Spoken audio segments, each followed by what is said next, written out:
Bonjour à toi qui viens de te connecter sur cette vidéo, que la paix et la joie de l'Éternel soient ton partage au nom puissant de Jésus-Christ. Je te souhaite la bienvenue sur mon compte YouTube. Béni soit l'Éternel qui me renouvelle la grâce, le privilège d'aborder une nouvelle thématique aujourd'hui encore. Alors ma prière est que tu reconsidères véritablement la personne de Jésus-Christ. Amen. Alors, je vais aborder comme ça 3 raisons fondamentales pour lesquelles tu devrais considérer et reconnaître Jésus-Christ comme étant le Dieu de ta vie, ton Dieu. Alors, la première raison, c'est ton identité véritable. Nous entendons jusqu'à ce jour plusieurs personnes dire, sachez que nous sommes avant tout des Africains, sachez que nous sommes avant tout des Européens, des Asiatiques, des Européens et j'en passe. Cela est un mensonge. Cela est un mensonge si nous demandons à nos parents comment est-ce qu'ils ont fait pour constituer nos yeux, nos bouches, nos oreilles.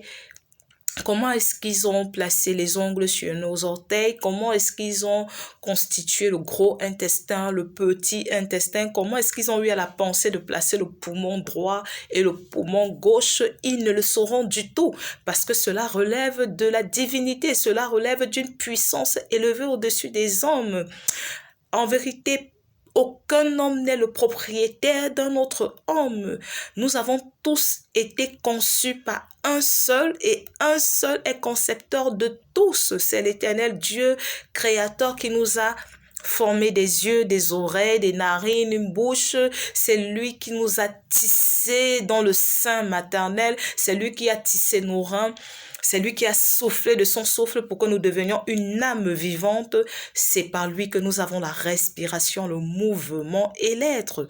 En vérité, nous sommes avant tout des êtres spirituels, des citoyens célestes. C'est important de savoir d'où provient notre source, notre arbre généalogique. C'est l'Éternel qui est notre source généalogique.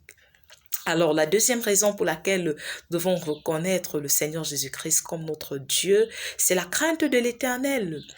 Plus d'un, à tort ou à raison, sont tombés dans l'idolâtrie parentale. Ils se sont dit, c'est par nos parents que nous sommes venus au monde. Ils ont voué une crainte aveugle à leurs parents, faisant tout ce qu'ils leur recommandent, même ce qui n'est pas recommandable. Ils ont obéi à la volonté de leurs parents, même dans ce qui est injuste, justifiant leur obéissance par la parole de Dieu selon laquelle nous devons honorer notre père et notre mère. Alors, c'est l'occasion et le lieu ici pour moi de ramener la vérité en surface selon laquelle nous devons remettre à César ce qui appartient à César. C'est à l'Éternel que la crainte est due. Longtemps, nous avons marché dans l'erreur, dans la confusion, et c'est le moment d'en sortir. C'est à l'Éternel que la crainte est due. Si donc nous avons obéi à nos parents, même lorsque nous n'étions pas d'accord, même dans ce qui était injuste, à combien plus forte raison ne devons-nous pas obéir à l'Éternel, celui qui nous a conçus, celui par qui nous avons la vie, lorsqu'il nous dit, voici mon fils Jésus-Christ que j'ai envoyé, écoutez-le, suivez-le. Alors, la troisième raison pour laquelle nous devons reconnaître le Seigneur Jésus-Christ comme notre Seigneur, comme le Dieu de notre vie, c'est les bénéfices de marcher avec Jésus-Christ. Alors, le premier bénéfice lorsque nous marchons avec Jésus-Christ, c'est que nous avons la régénération de notre être, nous avons la régénération non seulement de notre personne, mais aussi de notre vie. Nous avons l'assistance et un secours qui est permanent. Ce n'est pas un secours ponctuel qui est là de temps en temps, c'est un secours permanent. Ok, et nous avons la régénération de notre âme, de notre corps et de notre esprit. Si tu as été déclaré stérile et que tu as eu ton enfant sans passer par Jésus-Christ, même si tu étais dans la disette et qu'aujourd'hui tu manges ton pain sans passer par Jésus-Christ, sache que ta vie est en danger, ta personne est exposée à des dangers. Et l'une l'une des vérités autres que je dois amener ici en surface, c'est de savoir que nous ne sommes pas les seules créatures.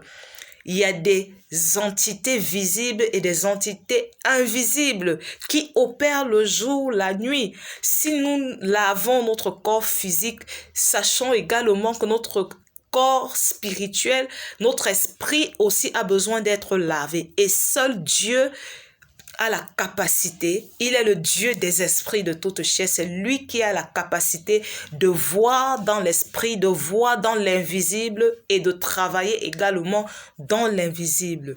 Notre être, notre âme, notre esprit a besoin également, tout comme notre corps, d'être lavé. Et ces parties-là sont des parties accessibles à Dieu seul. Alors, l'homme qui te donne à manger, ce marabout par qui tu as obtenu tes enfants, il ne peut pas laver ton âme, il ne peut pas laver ton esprit. Et il ne peut non plus te secourir permanemment parce qu'aujourd'hui, tu as besoin de lui. Demain, peut-être le jour que tu iras, il sera peut-être décédé ou alors il sera en déplacement. Vers qui te tourneras-tu? L'homme n'est pas omniprésent et l'homme ne sait pas toutes choses. L'homme n'est pas omniscient, c'est Jésus-Christ qui l'est parce que il est l'envoyé de Dieu en qui Dieu a mis toute sa divinité et toute son affection. Alors, je t'invite véritablement à toi qui n'as pas encore accepté le Seigneur Jésus-Christ, à véritablement te tourner vers le Seigneur Jésus-Christ, car il est réellement un secours. Il est un secours non pas permanent, non pas simplement de temps en temps, mais il est un secours éternel, éternel. Il est le seul qui dure dans l'éternité. Tout homme connaîtra la mort. Les attachements que nous pratiquons dans nos cultures, dans nos ethnies raciales et tout, et coutumiers, tous ces attachements, les coutumes, les traditions humaines auxquelles nous sommes attachés, que nous idolâtrons, ne peut pas nous sauver parfaitement. Ce qui est bénéfique avec le Seigneur Jésus-Christ, c'est que l'attachement à lui produit en nous un salut à repentance. À d'autres termes, ça produit un salut qui régénère non seulement qui change notre condition de vie, mais qui régénère également notre personne. Alors que l'attachement aux us et coutumes des hommes peut changer notre condition de vie, oui. Ta situation peut changer, tu peux avoir une promotion dans ton lieu de travail, tu peux avoir finalement enfin ton mariage, ton voyage, etc. Mais qu'est-ce que tu deviens?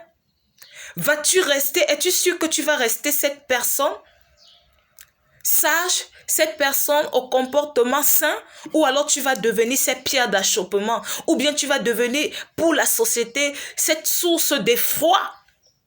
Aujourd'hui, nous avons peur de nos propres enfants. Aujourd'hui, nous avons peur de nos parents, de nos amis et connaissances, de nos chefs d'entreprise, parce que les comportements sont devenus outrageux et très dangereux.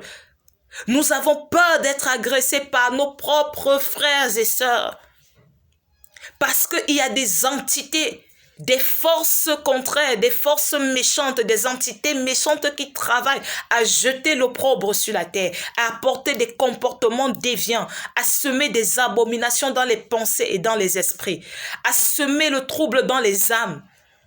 Et ces parties-là ne sont pas du domaine de l'homme. Seul Dieu a la capacité de travailler l'âme et l'esprit de l'homme. Alors vivement, je t'invite à recevoir le Seigneur Jésus-Christ comme ton Seigneur, comme ton Dieu, le Dieu de ta vie avant qu'il ne soit trop tard. Car beaucoup aujourd'hui étaient des personnes jugées dignes, utiles à la société, mais qui sont des personnes dont aujourd'hui, quand on voit, on se cache, qui sont des personnes sources de destruction et d'effroi. Que cela ne soit pas ton partage et que ce partage, au nom de Jésus-Christ, puisse te rapprocher de l'éternel Dieu par celui qui l'a envoyé, Jésus-Christ de Nazareth. Sois béni. Amen.